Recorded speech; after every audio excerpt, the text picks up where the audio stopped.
بسم اللہ الرحمن الرحیم۔ السلام علیکم۔ روزانہ واقعات سننے کے لیے اس چینل کو سبسکرائب کریں۔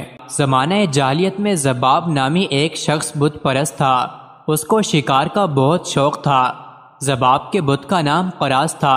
ایک بقرہ قراص کے نام پر ذبح کر کے اس کا خون بت پر چڑھایا اور 10-12 عرض کی، آپ میں سب قدرت ہے، اپنی عنایت سے مجھے کوئی شکار عنایت فرمائیں۔ بت کے اندر سے آواز آئی، جاؤ تمہارے خیمے کے پاس ایک کتا ملے گا، اسے تم پال لو، وہ تمہارے لیے شکار پکڑے گا۔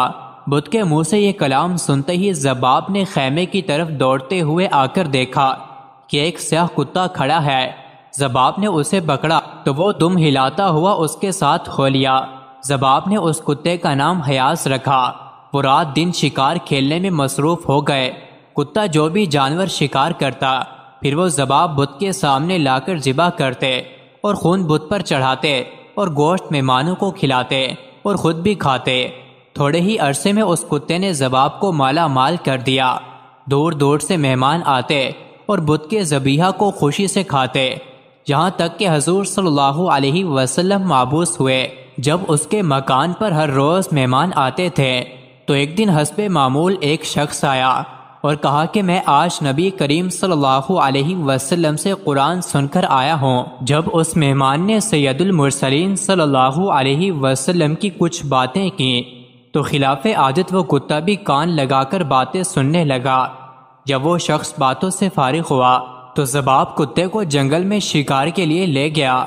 ہرن، نیل گائیں، متعدد جانوروں پر چھوڑا، لیکن کتے نے کسی کو نہ پکڑا بلکہ جانوروں کو پکڑ پکڑ کر چھوڑ دیا۔ ذباب نے کہا، آج کتے کو کیا ہوا؟ کتا تو خاموش تھا، مگر غیب سے ایک آواز آئی کہ ذباب، اس کتے نے ایک بڑی بات کی خبر سن لی ہے، اگر تمہیں بھی معلوم ہو جائے تو تم بھی اسے معذور سمجھو گے۔ پس کتے کو گھر لے آیا۔ راستے میں ایک دیو کی صورت کا انسان بھی گدھے پر سوار اور دوسرا شخص بھی اسی طرح سوار سامنے سے آتے ہوئے نظر آئے۔ ان دونوں کے پیچھے ایک حبشی غلام کے ہاتھ میں بڑے زبردست کالے کتے کی رسی پکڑے چلا آتا ہے۔ ان سواروں میں سے ایک نے میرے کتے کی طرف اشارہ کر کے کہا، ایک کتے شکار کرنا چھوڑ دو، محمد صلی اللہ علیہ وسلم تشریف لائے ہیں۔ ذباب گھر پہنچ کر سوئے تو ایک آواز سنی۔ آنکھ کھول کر دیکھا تو حبشی غلام کے ہاتھ میں جو کتا تھا وہ کتا حیاس کتے کے ساتھ باتیں کرنے لگا۔ حیاس کتے نے اس کتے سے کہا، ذرا ٹھہر جاؤ، ابھی گھر والا آتا ہے۔ یہ کلام سن کر ذباب نے آنکھیں بند کر لیں۔ حیاس کتے نے ذباب کے قریب آ کر غور سے دیکھا کہ کیا گھر والا جاگتا ہے یا سو گیا۔ غور سے دیکھا تو جان گیا یہ سو گئے، حالانکہ وہ جاگ رہا تھا۔ حیاس نے دوسرے کتے سے کہا، ہاں اب کہو کیا کہتے ہو؟ گھر والا سو گیا ہے اور کوئی بھی ہماری بات نہیں سن رہا۔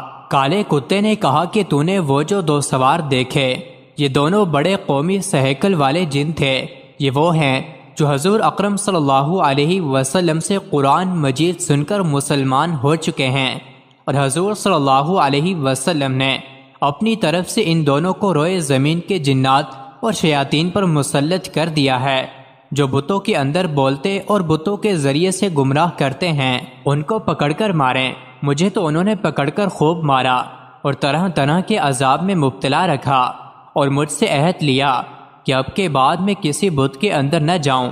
اے حیاس، میں ہندوستان کے جزیروں میں جانے کا ارادہ کر چکا ہوں، تیرا کیا ہے؟ حیاس کتے نے، جو کہ وہ بھی دراصل جن تھا، کہا، جو آپ کی رضا میری بھی وہی رضا ہے۔ یہ کہہ کر دونوں بھاگ نکلے اور ایسے گم ہوئے کہ اب تک ان کا نام و نشان بھی نہیں ہے۔ صبح کو ذباب نے یہ سارا واقعہ اپنی قوم سے بیان کر کے کہا، میں تو مکہ معظمہ جا کر مسلمان ہوتا ہوں۔ قوم سے کہہ کر اور تو کچھ نہ کیا، لیکن علیحدہ ہو کر بت کو ٹکڑے ٹکڑے کر کے پھینک دیا اور سرور کونین صلی اللہ علیہ وسلم کی بارگاہ میں حاضر ہوا۔ جب آپ صلی اللہ علیہ وسلم نے اس کو دیکھا تو صحابہ سے فرمایا کہ یہ وہ شخص ہے جو ایک عجیب و غریب واقعہ دیکھ کر مسلمان ہو رہا ہے۔ مزید ایسی ہی ویڈیوز کے لیے چینل کو ضرور سبسکرائب کریں۔